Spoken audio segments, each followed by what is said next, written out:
disait simplement la jeunesse est l'avenir de la nation. Vous également, je suis convaincu, à un certain moment, vous avez une fois au moins entendu un leader vous dire que la jeunesse est l'avenir de la nation. C'est joli, c'est encourageant, c'est poétique, mais je cite que c'est incomplet. Et souvent même, non seulement c'est incomplet, mais ça ne correspond même pas à la réalité. Pourquoi je le dis? À force de toujours regarder la jeunesse comme l'avenir, on finit par ne jamais la considérer dans le présent. C'est comme dire à quelqu'un: tu seras un grand cuisinier. Jeannot, tu seras un grand cuisinier. Mais on ne laisse jamais à Jeannot l'opportunité d'accéder à la cuisine. Que Dieu vous garde, chers jeunes, de sacrifier le présent à l'avenir, disait Anton Tchekhov. Combien de fois avons-nous entendu: attends d'avoir ton diplôme, attends d'avoir un emploi stable, attends que le moment soit propice, attends d'être mature, d'avoir de l'expérience. Combien de fois avons-nous entendu cela? Mais en attendant, on voit des années de vitalité s'évaporer. Eh bien, nous, avec vous, nous disons stop, non. Parce que la jeunesse n'est pas une période d'essai. Non. La jeunesse n'est pas une attente, chers jeunes. La jeunesse, c'est maintenant. La jeunesse, c'est le présent. Je le disais tout à l'heure, à 20 ans, 21 ans, 22 ans, 25 ans, on a du feu dans le cœur. On a du souffle dans les poumons. On a de l'élan dans les jambes. Et ce feu, si on le laisse s'éteindre dans l'attente, ne revient plus jamais.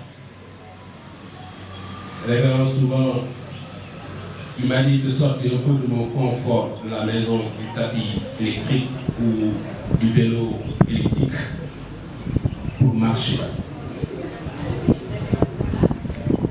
Et subitement, de part et d'autre, vous sentez que les années sont passées. Il peut faire comme lui. Lui, il a 20 ans. Comme je l'ai dit, il a du feu dans le cœur. Vous n'en avez plus. Il a du souffle dans les poumons. Non. Vous comprenez, vous n'en avez plus. Car en vérité, chers jeunes, la jeunesse est aussi et surtout le présent. Elle est déjà à l'œuvre, comme vous le faites aujourd'hui. Cette jeunesse, elle réfléchit. Comme vous le faites aujourd'hui, cette jeunesse, elle agit. Elle crée. Cette jeunesse, elle lutte. Elle refuse d'attendre cette jeunesse-là.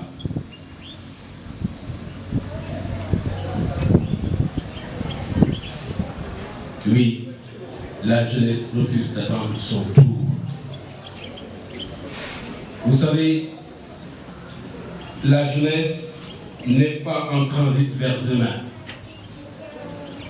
Elle est la pulsation même de notre société aujourd'hui. ici, à l'université UCAO, et je peux même dire à SUPDECO,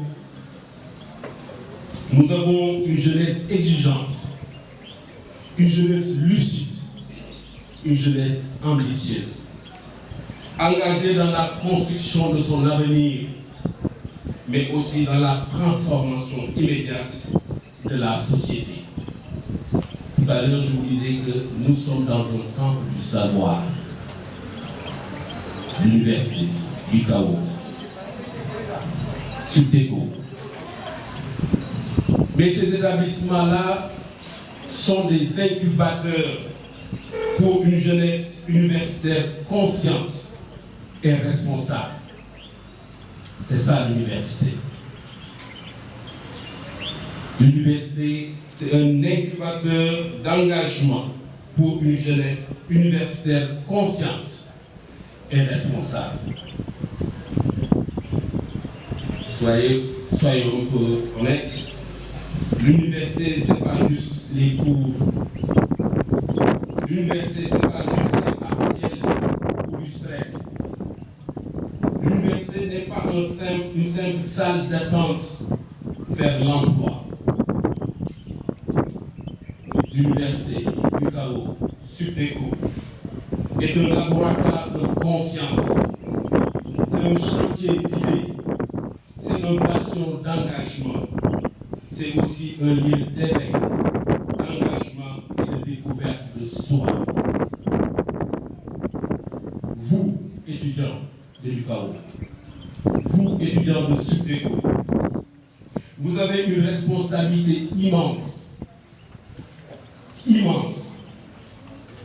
Vous êtes formés dans des institutions qui vous donnent des outils de pensée critique, d'éthique et de citoyens actifs.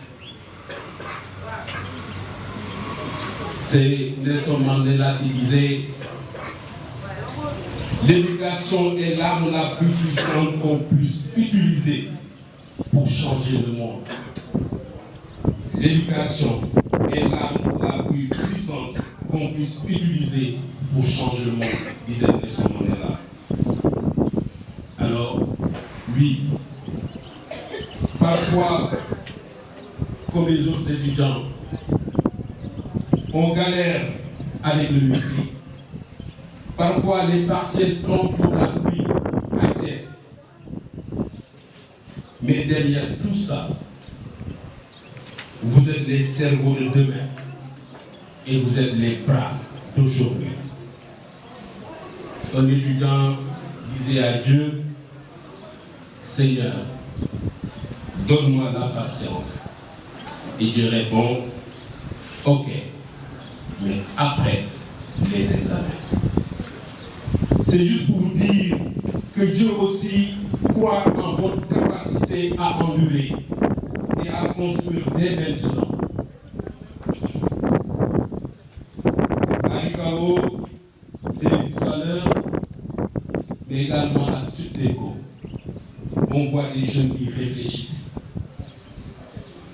On voit des jeunes qui débattent, des jeunes qui proposent, des jeunes qui participent à des clubs, à des mouvements citoyens. Ils sont nombreux, filles ou garçons. Ils font partie du mouvement Thiès d'abord et qui sont de l'UCAO. Et j'imagine bientôt ceux de SUPDECO me rejoindront très rapidement. D'accord? Vous savez, vous, jeunes de l'UCAO, vous n'êtes pas allé chercher auprès du révérend ou de l'équipe pédagogique la permission d'exister. Non. Vous avez commencé à vivre. Aujourd'hui, les activités que vous organisez, c'est vos initiatives. Vous l'avez voulu, vous l'avez planifié, vous l'avez organisé. Et aujourd'hui, nous sommes avec vous pour y participer. Il est un acteur du savoir. Il est un moteur de changement. Et c'est cette posture responsable qui a permis à des Anta Diop, Thomas Sankara, et plus récemment, plus jeune, Fadel Barro, que j'apprécie bien.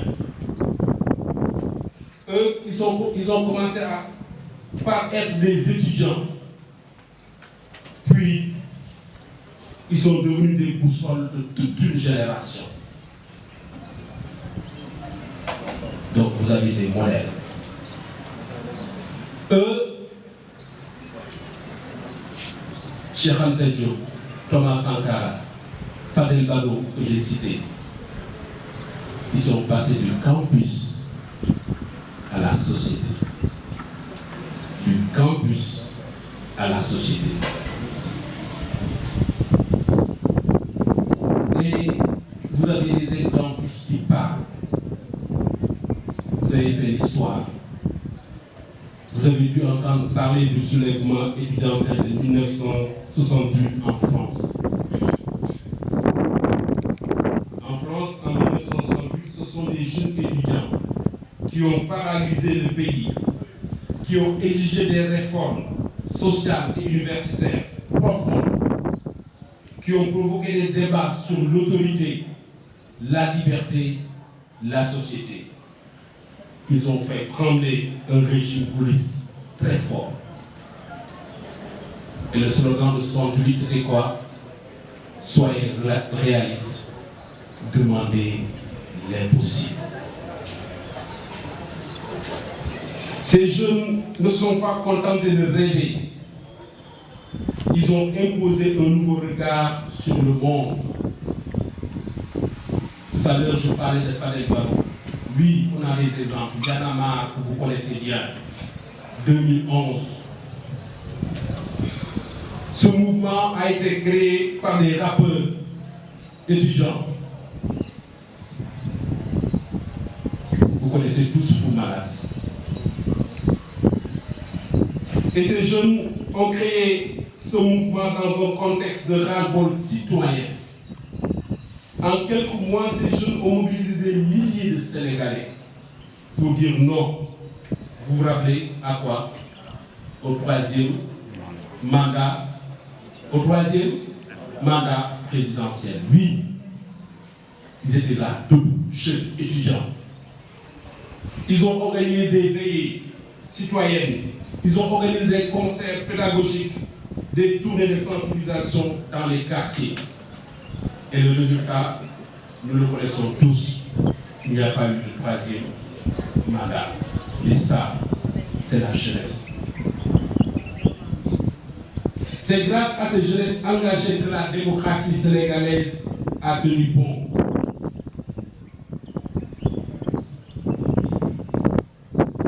Elle, celle que je vais citer à l'âge de 15 ans, elle est du Pakistan. Je ne sais pas si vous la connaissez. Elle s'appelle Malala Yousafzai. Elle avait 15 ans. Elle a reçu une balle dans la tête pour avoir osé défendre les droits des filles à l'éducation. 15 ans. Aujourd'hui, il est prix Nobel de la paix et continue de porter la voix des jeunes filles privées d'école dans le monde. Son slogan, un enfant, un professeur, un livre, un stylo peuvent changer le monde, disait-elle. 15 ans. En Tunisie, ça c'est l'histoire, 2010. La révolution du Jasmine a commencé par des jeunes indignés, dont de nombreux étudiants, frustrés par l'injustice et le chômage. Je reviens au Sénégal. Les grèves, les luttes à l'université ont régulièrement fait reculer des décisions injustes, ont forcé le dialogue avec la gouvernance, les bourses et la qualité de l'enseignement supérieur. À l'UCAO, vous êtes porteur de cette tradition d'excellence. À Supégo également. Et dans vos rangs, ici, aujourd'hui, se trouvent de futurs penseurs, de futurs leaders, de futurs enseignants, entrepreneurs, bâtisseurs de Thiès, mais également du Sénégal.